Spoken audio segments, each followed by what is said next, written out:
इंदौर के विकास के नए अध्याय की शुरुआत हो रही है। इंदौर संभागायुक्त दीपक सिंह की अध्यक्षता में आईडीए की अहम बैठक हुई। इस बैठक में इंदौर को स्मार्ट और स्पोर्ट्स फ्रेंडली बनाने की दिशा में कई बड़े फैसले लिए गए। शहरवासियों को जल्द ही आईटी पार्क और अंतर्राष्ट्रीय स्तर का कन्वेंशन सेंटर मिलेगा। देवी अहिल्याबाई होलकर की 300वीं जयंती पर भी खास योजना बनी। अब स्मार्ट सिटी को एक नई डिजिटल और स्पोर्ट्स उड़ान मिलने वाली है। आईडीए की हाई लेवल मीटिंग में एक साथ कई बड़ी योजनाओं को मंजूरी दी गई है। इंदौर विकास प्राधिकरण की यह बोर्ड बैठक संभागायुक्त दीपक सिंह की अध्यक्षता में संपन्न हुई।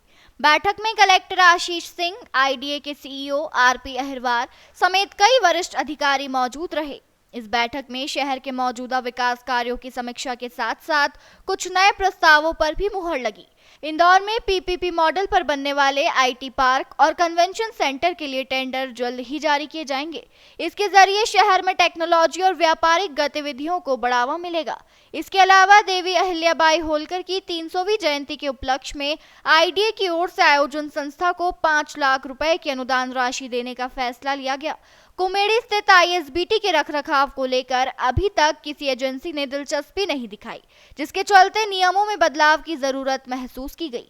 संभागायुक्त दीपक सिंह ने इस पर निर्देश दिए। बैठक में प्रस्तावित स्पोर्ट्स कॉम्प्लेक्स की दिशा में भी तेजी लाने की बात कही गई, जिससे इंदौर अब खेलों का भी हब बन सके। इंदौर विकास प्राधिकरण की आज बोर्ड बैठक में मुख्य रूप से जो निर्णय लिए गए हैं, पहला तो जो पुण्यश्लोका अहिल्या जी की जन्म उत्सव मनाया जाता है, उस समिति को 5 लाख रुपए का अनुदान देने का एक निर्णय किया गया है।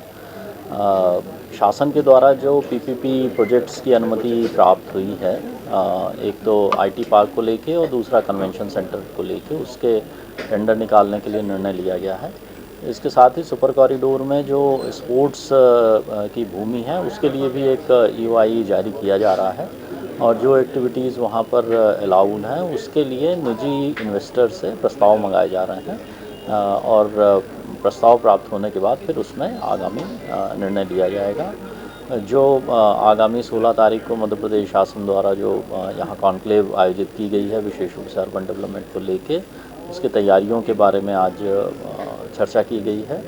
और आईएसबीटी कुमेड़ी का जो हमने टेंडर पूर्व में किया था, उसमें चूँकि पर्याप्त प्रस्ताव नहीं आ रहे थे, तो कुछ उसमें जो शर्तें हैं उनमें चेंजेस करने का अनुमोदन किया गया है, ताकि आईएसबीटी कुमेड़ी में एजेंसी मिल जाए और हम उसका काम शुरू कर सकें।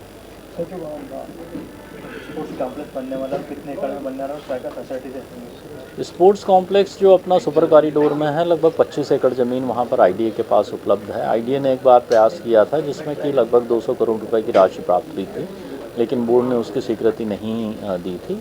अब ये निर्णय लिया है कि हम उसमें एक ईओआई निकालेंगे और जो डेवलपर्स हैं उनसे प्रस्ताव प्राप्त करेंगे। उसमें किस तरह के प्रस्ताव आते हैं वो आने के बाद फिर उसमें निर्णय लिया जाएगा। आईएसबीटी का टेंडर हम लोग इस हफ्ते लगा रहे हैं, जैसे ही एजेंसी आएगी तो उसको हम लोग शुरू करेंगे। इंदौर से नेशन टाइम की रिपोर्ट।